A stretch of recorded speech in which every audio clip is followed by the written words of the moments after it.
What's up guys? Welcome back to my channel. For those of you that are new here, my name is Seneca and I'm a third year at UC Berkeley, and today we are going to be talking about all things UC Berkeley housing. I am so excited. I've gotten a ton of questions and comments just about housing for freshmen at Berkeley, how it works, how to find a roommate and everything. And first off, I would just like to thank you all so much for all the love on my most recent video. It has been absolutely crazy. I can't stop smiling this whole week, so thank you so much.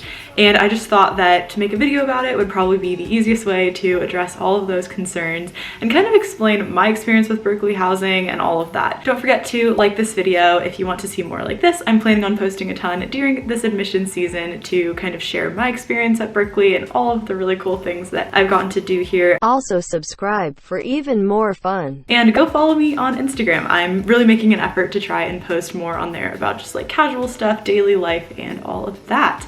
So let's just get right into it. Basically, a lot of people hear on-campus housing and they get kind of confused because Berkeley's on-campus housing is actually off-campus by a few blocks, but it's not that far. It's literally like maximum a 10-minute walk, so honestly, not a huge deal. Usually people live in the dorms when they are freshmen, and they only usually live there for 1 year because it is a little bit more expensive generally than living off campus. I know that I currently live in a sorority. I know that people live in co-ops, people live in apartments, people live in, Greek housing or really whatever, and it does tend to be cheaper than living in the dorms, so usually only 1 year. I lived there my freshman year, and I know that a lot of people also who are junior transfers will live there their junior year, but my experience was pretty good. I mean, there are multiple different types of dorms at Berkeley, and in this video we're also going to go and look at some of them. I'm going to be walking around showing you kind of their relative distances to campus, what they look like from the outside. Obviously, I can't go inside because of COVID restrictions, but if you do want to see some really cool interior dorm tours, I highly recommend you check out Rachel Lynn. She's one of my friends here on YouTube, and she has all sorts of really cool videos on her channel about touring the units, touring Blackwell, and she was actually a resident assistant and part of the residential life just sphere in general, so she has a ton of really awesome housing info on her channel and just more awesome Berkeley and lawyer related stuff, so go check her out, she's awesome. But I thought that I'll give you a quick overview of all of the different dorms and then we can go see them. So at Berkeley, there are actually a ton of different types of dorms. So the traditional dorms are just having a long hallway with doubles and triples coming off that hallway, usually a communal bathroom, and then either a study lounge or a laundry room. This is the type of dorm that I lived in. There are also all gender floors. There are single gender floors. It's really up to you. It's a lot of personal preference. My roommates and I lived on a single gender floor just by chance. We didn't really indicate that, but it just happened. And I would say that really just make sure your housing application reflects what you actually want. Typically, I have found in my experience, and I've talked with some of my other friends, that single gender floors are a little bit less social than all gender floors, so just take with that what you will. It's really up to you. But there's those traditional style dorms. There's also suites, which is basically where you'll have a double and a triple, or two triples or two doubles, or something similar to that, and they will be sharing a common living area and a bathroom, so it's a little bit more private than the traditional style. And then there's also on-campus apartments, though typically those tend to go to continuing students like sophomores, juniors, seniors who want on-campus housing, or junior transfers most commonly. So it really depends on what you're looking for. I think that personally, and I'm a bit biased because that's where I lived, definitely the easiest way to meet people is by living on a traditional floor, because you'll be brushing your teeth and someone will walk in and you'll just be like, okay, let's have a conversation here. So highly recommend looking at all of the different options. There's a lot of great resources on the housing page, and also just talking to people that you know who go here is a great way to figure out what housing works best for you. Another thing to be aware of for Berkeley housing is that the deadline for freshmen is May 2nd. So that's the day after your deadline to commit to Berkeley. So make sure that you're getting on that. Also for junior transfers, the deadline is June 2nd. So all of the deadlines, all of the info is on the housing page, which which I will have linked in the description box alongside Rachel's channel and a lot of really other cool resources that might be good for housing at Berkeley. So now we're just going to kind of walk through all of the different types of dorms, and I'll have overlays showing the actual dorm buildings themselves and kind of some relative distances. So the first dorm building slash residence hall that I'll be talking about is Foothill. Foothill is on the hill. It looks like a ski lodge. It's got like, I think it's craftsman style architecture with like the shutters. It is right across the street from the College of Engineering and the College of Chemistry. So if you're in one of those colleges and proximity is the most important thing for you, definitely check out Foothill, though I'm not sure, of course, how housing is gonna work in the fall because of COVID. So I would really recommend just keep checking your housing announcements, checking your Berkeley email for more updates from the university. This is all from my perspective. Foothill, I think, is all suites. So it has like pairs of rooms that share a bathroom. There's also Stern Hall in Foothill, which is the all women's dorm, and that is a traditional dorm. So it's like the long hallways that I mentioned earlier. Foothill, I've heard a lot of mixed reviews, I'm not gonna lie to you. I've heard some people have had amazing experiences there. They've loved it. They like the dining hall because it has a really cool view of the bay, and it's also the closest to campus by far. But I've also heard that it is really, really old. I've really heard a lot of mixed things, and I don't know if it will be open because currently it's being used as quarantine housing for students that test positive for COVID. It is a little further away from the rest of the dorms, so if that's something that you're planning on doing, visiting your friends, like maybe not Foothill, but it has beautiful views and is right next to all the hiking trails. So if you are hoping to get some hiking in, Foothill could be a good option. The next dorm, the next freshman residence hall, is Kerr campus. The physical size of it is definitely the biggest. I think it's Spanish style architecture, and it is definitely the furthest from campus. I think it's like a 10-minute walk, but that's honestly not too bad because you go straight through Greek Row to get there. So there's a lot of students that live in this area and always a lot of things happening there. It also has some really cool amenities. It's definitely like very outdoorsy. There's a lot of little like lawns for picnics. They have their own track, their own pool, and they have a ton of hiking trails that go straight up the hill from behind Kerr, so definitely a really cool outdoorsy space. I think there's also a skate park in there and tennis courts if I'm not mistaken. Kerr definitely has the biggest rooms out of all the dorms, so it has really nice big triples, nice doubles. I know that a lot of people who are interested in Greek life live here. I've heard it's very social. Kerr also has their own dining hall similar to Foothill. I've heard that the brunch on weekends at Kerr is absolutely top tier. Would recommend checking that out. It's just a really cool place to be outdoorsy and have all of these really cool amenities right at your feet. However, the one thing about Kerr when we're in person is that they don't have lunch during the week, so you will have to go to another dining hall to get lunch, perhaps the units or wherever, but honestly, it's not that hard because all of the different dining halls except the Cal 1 card swipes. So next up we have units 1 and 2. I personally lived in unit 2 and it was a good experience. These are like really tall high-rise buildings. Unit 1 is 1 block away from campus and unit 2 is 3 blocks away from campus, and between them is the dining hall Crossroads, which is definitely the biggest and the most versatile dining hall. It has a lot of different options and there's actually like a little coffee shop attached to it, which I loved.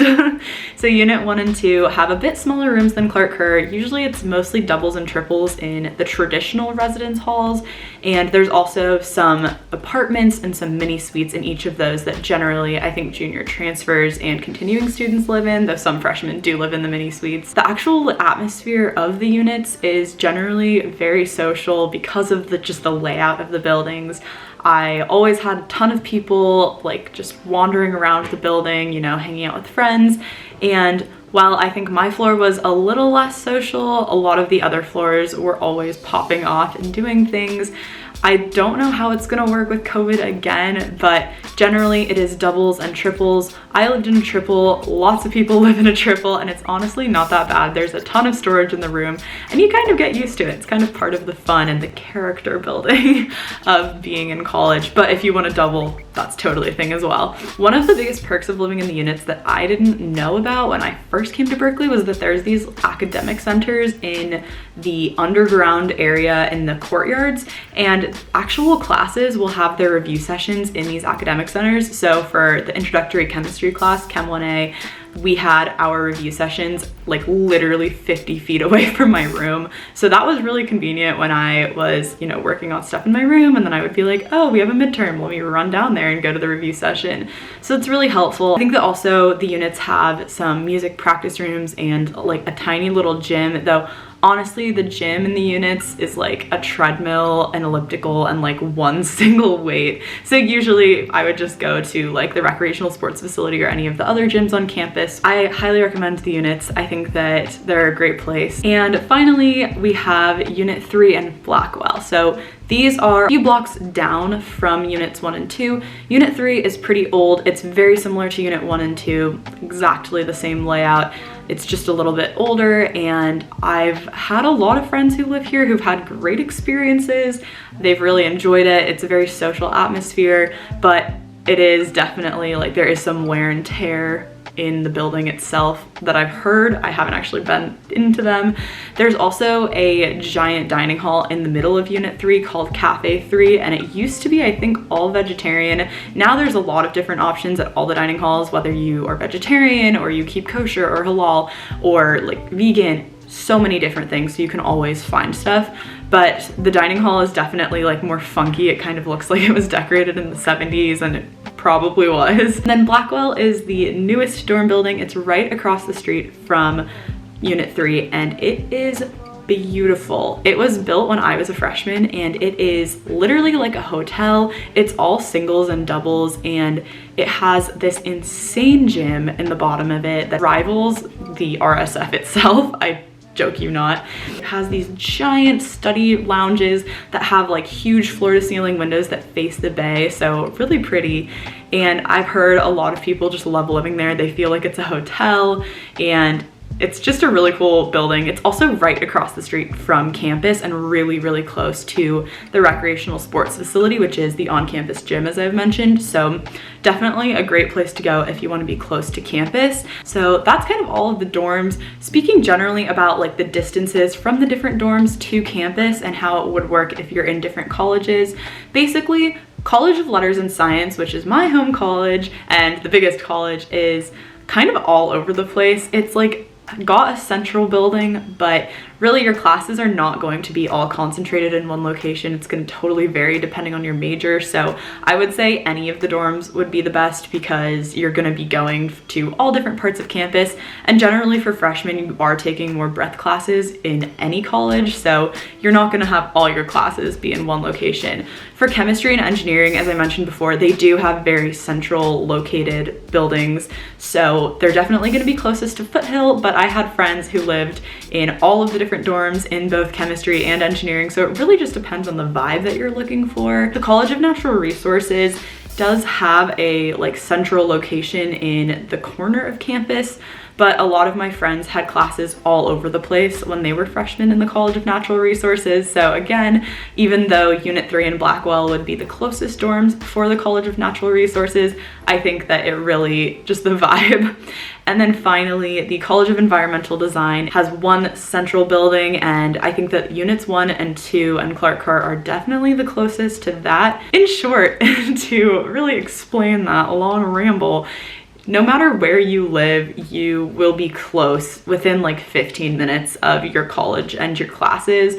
I think that it really just depends on the vibe that you're going for, and whether you want to be close to shops and restaurants and live in the units or Blackwell or Clark Kerr, or you want to be on the hill and have the beautiful views and be right across the street from campus and be in Foothill. And finally, one question that I get all the time is, how do you choose roommates at Berkeley when you are a freshman? So there are a few different ways. The first way, and the way that I did it, is to find roommates on the incoming class of 2025 or 2023 Facebook group. And basically you go on there, people will post little bios about themselves with pictures, things that they're interested in, things that they're looking for in a roommate, and you can comment, you can start DMing and figure out if maybe you guys would be good roommates. So this is what I did. I lived with two absolutely lovely people my freshman year, and that's how I found them, was kind of on this Facebook group.